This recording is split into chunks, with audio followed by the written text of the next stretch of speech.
my sobriety has led me back to integrity, which is another great thing to have.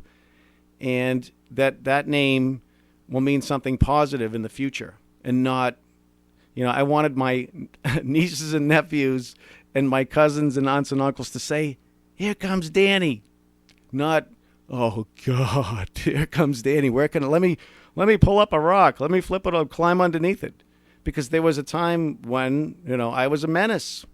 I was the menace, and I have no qualms about saying that because it's the truth. It is the absolute truth. It is. I'm amped enough. I'm silly enough. I have enough confidence in myself. I have enough intelligence. I have, I can walk up to the most beautiful woman in the world and say, "Hey, how you doing?" And not want anything other than hopefully a great, "How are you back?" And that's all. You know what I mean? That's all. And not have to, not have to feel like, I'm inferior to that person or I got to be this super fantastic guy that, this big, suave, smooth guy, that I was going to be everything to that girl. And you know what? I couldn't put it on because I didn't have it. Alcohol made me think that I had it. And about 3 syllables into, she said, "Excuse me, but, I think my house is on fire. I'm leaving." And she did the right thing, and she left. That wasn't recently. But you know what I'm saying, is it doesn't make you smooth. It just makes you drunk. Some people have a couple drinks. I said that a million times, and that's fine with me, and I have no problem with them drinking. If it makes, there are benefits to it, I guess, if you drink certain amounts of wine, but there's only one certain amount for me, and that was all of it. And then it was in search of more of it.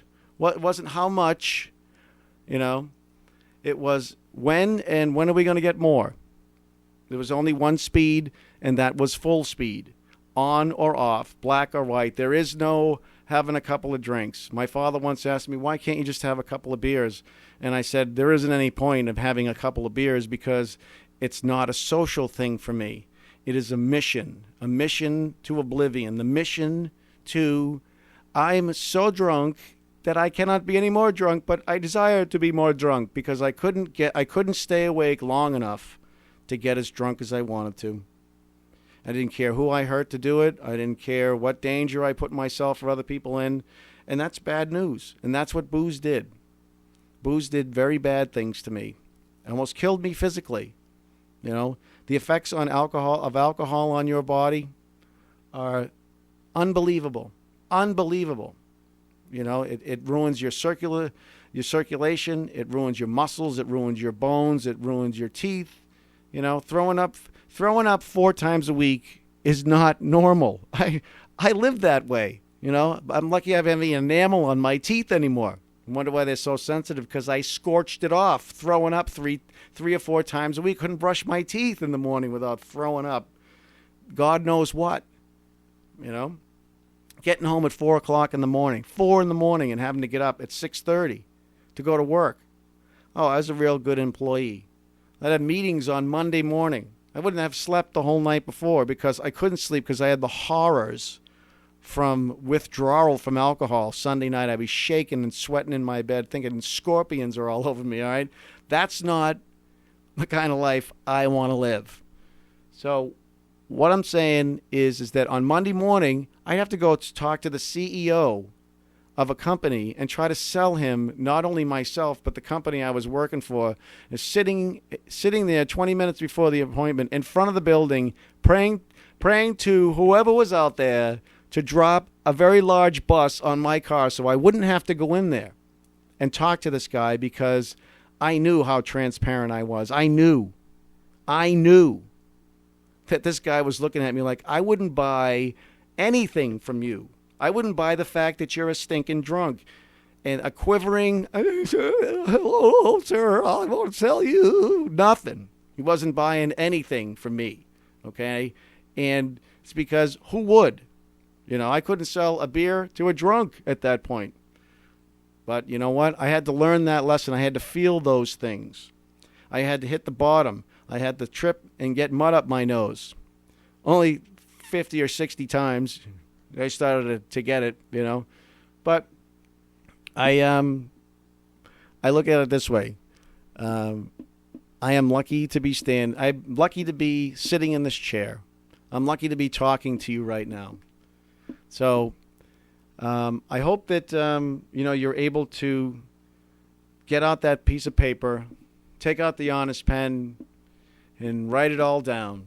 Make a list, and don't hold back, because the more you empty yourself of those things that you did to those people who you may have once loved or still do love, or would like to have them love you back, make that list, write down those things, and start to clean out that guilty bin that keeps you drinking, because it's very liberating.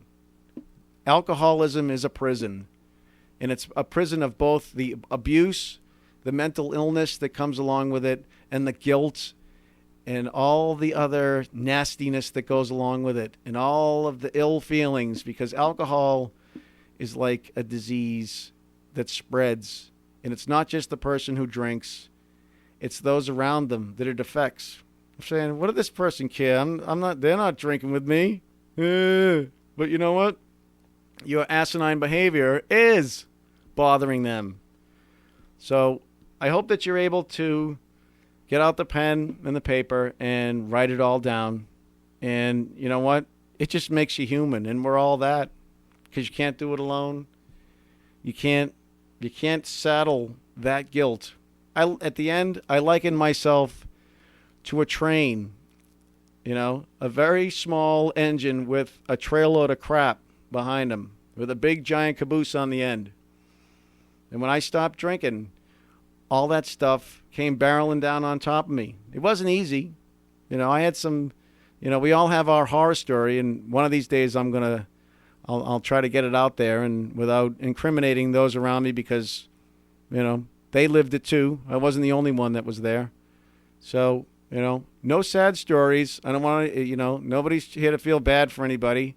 We can all compare, but we should identify. Let's identify with each other, and let's realize that it's okay to be fallible, because fallible is human. We're all that. And anybody that says that they're not is a liar.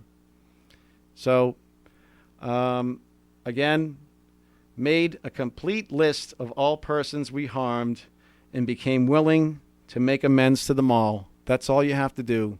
Write it down, make that list, and say, I care enough about myself and about this person that I need to make amends for whatever is between us.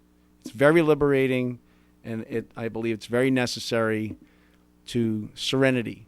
Isn't that what we want? We want peace in our life as much as possible. Well, I hope you can find it here. Next time, we'll be talking about step 9, and I wish you all a great day, and may it be a sober one for you, because it's been a sober one for me. I wish you good day and good night, and we'll talk to you soon. Bye.